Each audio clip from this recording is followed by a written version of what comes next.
नमस्कार, मैं हूं अनुषा गौतम और आप देख रहे हैं खबर हलचल न्यूज। देश और प्रदेश का सबसे तेजी से उभरता हुआ न्यूज चैनल। आइए रुक करते हैं खबरों की ओर। विधानसभा दरियाबाद अंतर्गत मंडल पुरेडलई की मंडल बैठक में माननीय सांसद लल्लू सिंह बीजेपी जी के साथ लोकसभा चुनाव की रणनीति पर कार्यकर्ताओं से विस्तार पूर्वक संवाद किया।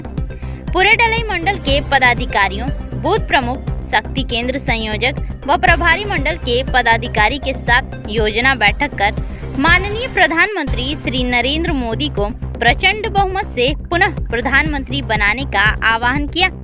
इस अवसर पर माननीय राज्य मंत्री श्री सतीश शर्मा, लोकसभा प्रभारी श्री कृष्ण शास्त्री, ब्लॉक प्रमुख श्री रत्नेश सिंह मिंटू, चेयरमैन श्री जगदीश गुप्ता, मंडल अध्यक्ष श्री वीरेंद्र पांडे, पूर्व ब्लॉक प्रमुख श्री दिग्पाल सिंह, भाजपा पदाधिकारी श्री राम अच्छेवर लोधी, पुरुषोत्तम तिवारी, रिंकू पांडे, सुरेश गुप्ता, नितिन मिश्रा, पंकज मिश्रा, वाल्मीकि मिश्रा, पंकज भाई, विनोद मिश्रा, जुगुल किशोर पंडित, बाबा परमेंद्र विक्रम सिंह, श्री सुरेंद्र मिश्रा प्रधान, श्री कमलाकांत द्विवेदी सहित अन्य पदाधिकारियों व कार्यकर्ताओं की गरिमा में उपस्थिति रही।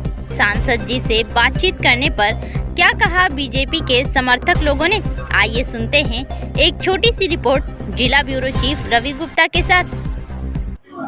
पूरे लोकसभा क्षेत्र में जो हमारे संगठन की रचना है, मंडल इकाई जो हमारी है, उस मंडल इकाई पर बूथ स्तर से लेकर ऊपर तक के सारे कार्यकर्ताओं की बैठक चल रही है। आज पूरे डलई की बैठक एक बार हम सब लोगों ने तय किया है कि सभी कार्यकर्ताओं के बीच में जाकर जो मोदी जी का संदेश है, जो अयोध्या का संदेश है, उसको बताने का काम करेंगे और कार्यकर्ताओं से अपील भी करेंगे, आग्रह भी करेंगे कि राष्ट्र निर्माण में अपना अधिक से अधिक समय देकर के भारतीय जनता पार्टी को भारी बहुमत से जिताने का काम। भाजपा जो विकास कार्य कर रही है, इस कार्य को लेकर पूर्ण बहुमत में आने का क्या उद्देश्य? देखिए, लोकसभा चुनाव का आगाज हो चुका है और इस बार भाजपा सरकार ने उत्तर प्रदेश की अहम सीट अयोध्या से पूर्व में सांसद रहे लल्लू सिंह को उतारा है। उनके प्रतिद्वंदी, उनके विपक्ष में सपा सरकार राष्ट्रीय अध्यक्ष ने अवधेश प्रसाद रावत को उतारा। कितना प्रभाव कर पाएंगे अवधेश प्रसाद रावत लल्लू? देखिए, जो भारतीय जनता पार्टी की विचारधारा है वो पंडित दीनदयाल उपाध्याय के एकात्म मानववाद पर कार्य करती है। एकात्म मानववाद के जो ये संक्षेप में कहा जाए तो वो है यत् पिंडे तत् ब्रह्मांडे। जो ब्रह्मांड में है वही हम में है और जो हम में है वही सभी व्यक्तियों में है। तो हम जात पात पर विश्वास नहीं करते हैं, हम विचारधारा की लड़ाई लड़ रहे हैं।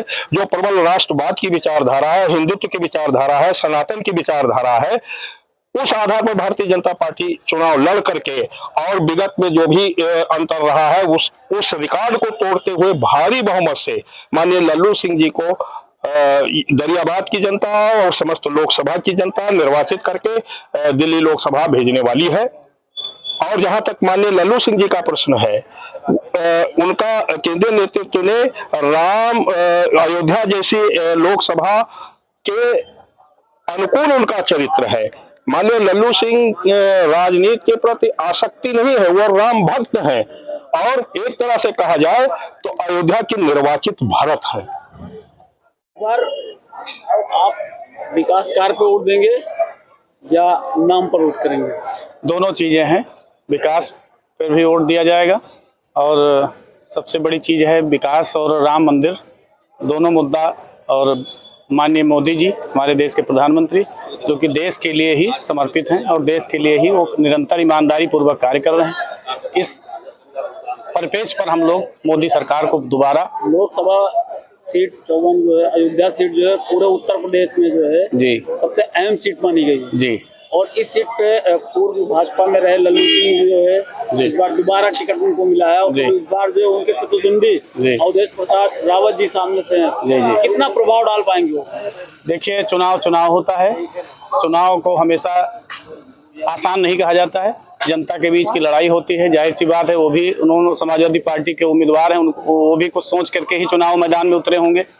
और जहाँ तक कि भारतीय जनता पार्टी का सवाल है, पूर्ण बहुमत से मोदी सरकार पुनः फिर से आ रही है और हमारे सांसद, लोकप्रिय सांसद लल्लू सिंह जी भारी बहुमत से हमारी विधानसभा से जीत करके जाएंगे।